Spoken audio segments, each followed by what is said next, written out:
Bienvenidos al último bloque de Referente Jurídico. Estamos en esta grata conversación con el doctor Víctor García Toma. Doctor, la Corte Interamericana de Derechos Humanos va a tomar posición ya seguramente en los siguientes meses respecto de este indulto tan polémico otorgado por el presidente Kuczynski al ex reo de la DIROES, Alberto Kenya Fujimori.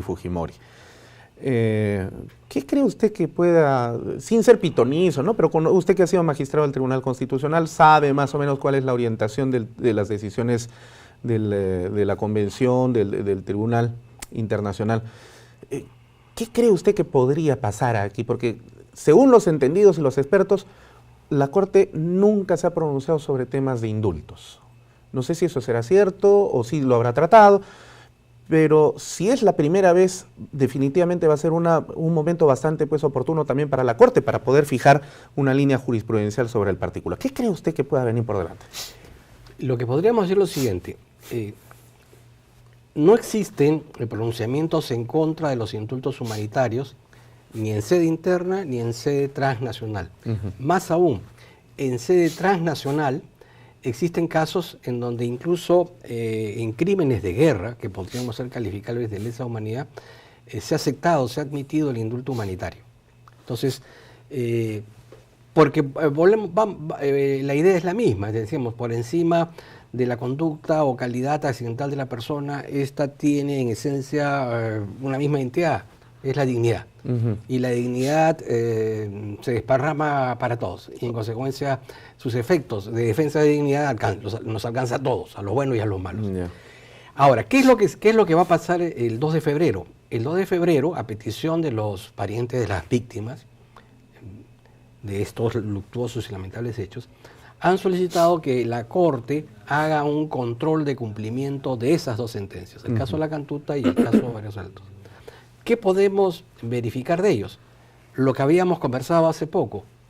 La ley de amnistía fue derogada, hubo investigación, hubo proceso, hubo condena. En el caso de Alberto Fujimori, incluso un poco más de la mitad de la condena.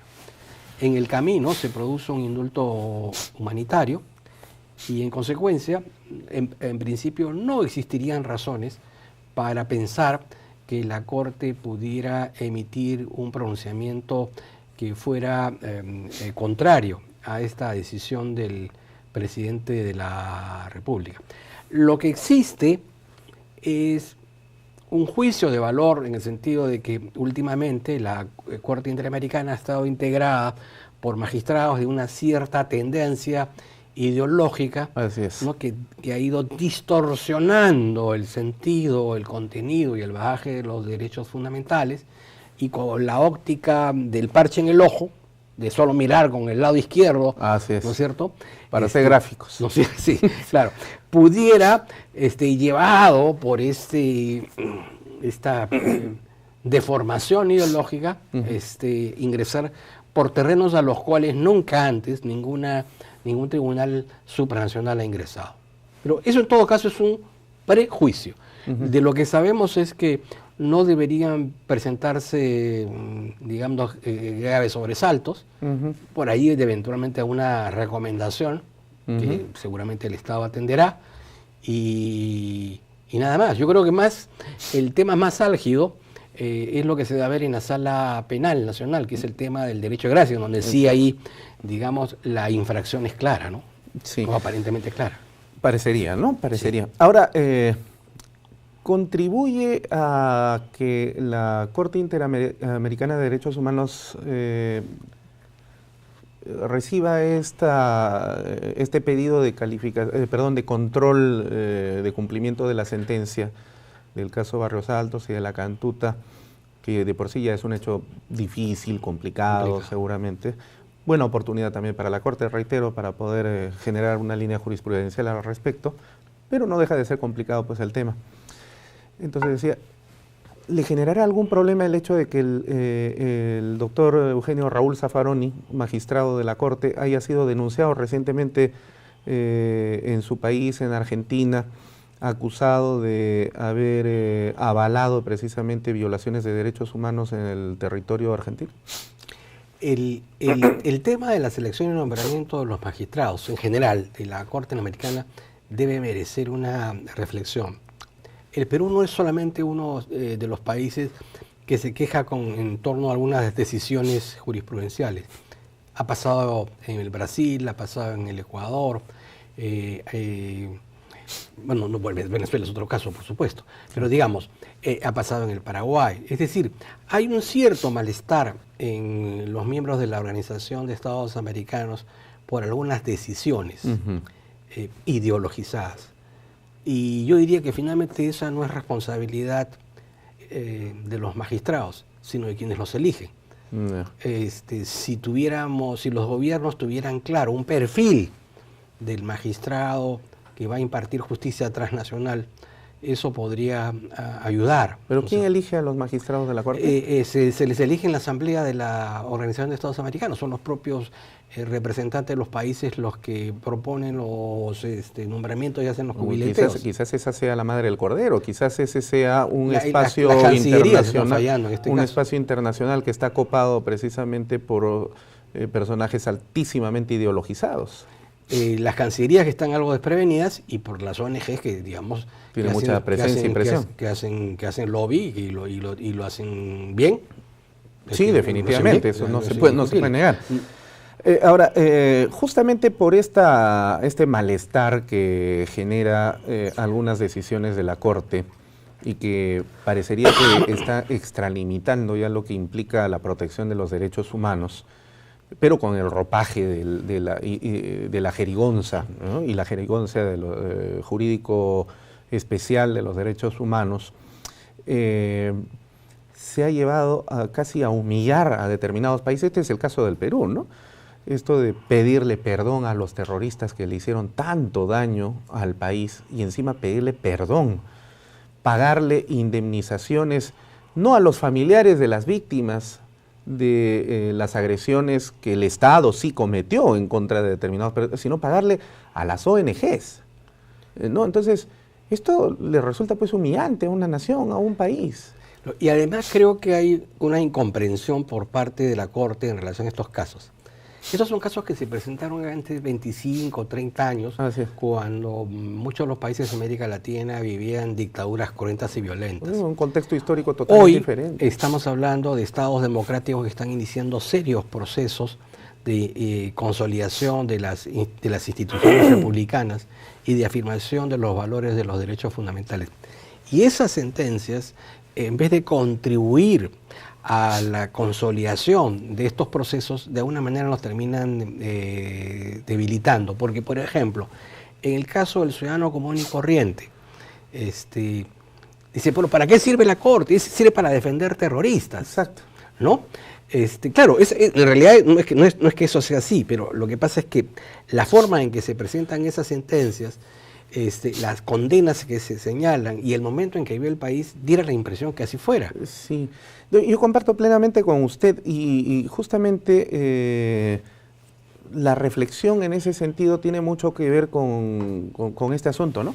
Si las decisiones de la Corte Interamericana de Derechos Humanos, lejos de contribuir al proceso de afianzamiento del sistema democrático y de los valores democráticos, lo que está haciendo es evitar ese proceso.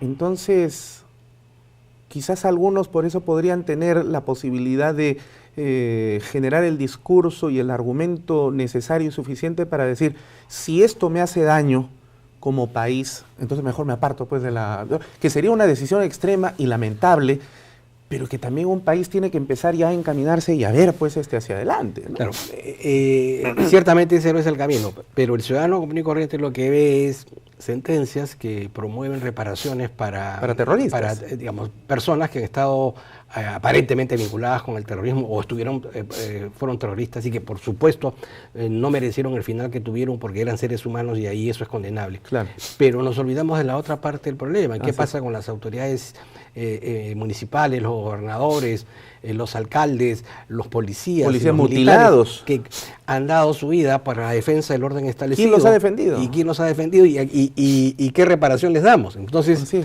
¿Quién le pidió perdón a la viuda de los policías? ¿Y dónde están esos monumentos? ¿Y dónde están esos ceremoniales? ¿Dónde está el ojo derecho que llora también? Claro, exactamente. Ese es el gran tema, ¿no? Sí, efectivamente.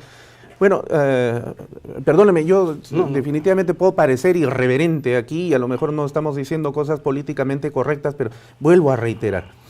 Amicus Platus, sed magis veritas amica. Yo soy amigo de Platón, pero soy más amigo de la verdad definitivamente, ¿no? Este no es un tema político, es un tema estrictamente jurídico. Y bueno, quien dice la verdad no se equivoca, ¿no? Entonces, en esa medida, con el lenguaje de la verdad podemos pues expresar algunas cosas.